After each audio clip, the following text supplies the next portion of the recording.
Okay, so we're talking about trying to reduce compression and collapse in the lumbar spine.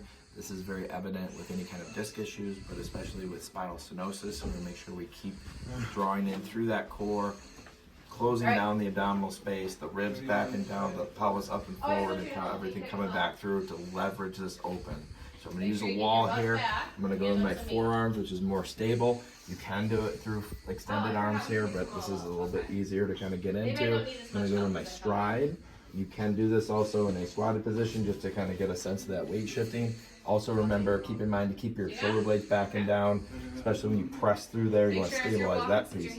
We're going to leverage back through here. So if I'm in stride, I want to make sure that I can lift up and drive back here. Also, I can practice my hula hoop here to kind of kick back into my hip, load my glute, but leverage that and open up that low back, be able to lift up tall, especially that's where the core has to work the hardest.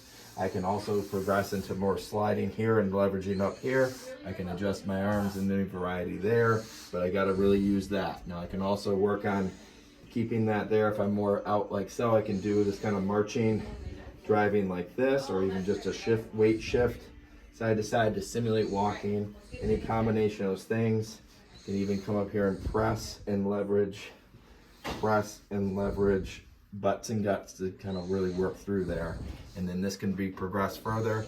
If you have TheraBands, you can have them attached behind you or one long one behind your back or your butt even, and try to push up like this, like that. You can shift, lift, drive opposite, or even drive kind of here. Again, I've got my TheraBand anchored here and pulling across my body like this, similar to the boxer video.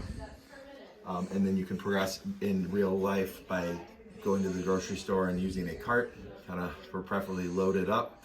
And then when you press against the cart and push it, you can practice walking with the resistance to get the core to engage. Ideally, you want to be able to do it without any assistance, just using your own legs, leveraging the ground, but that takes practice.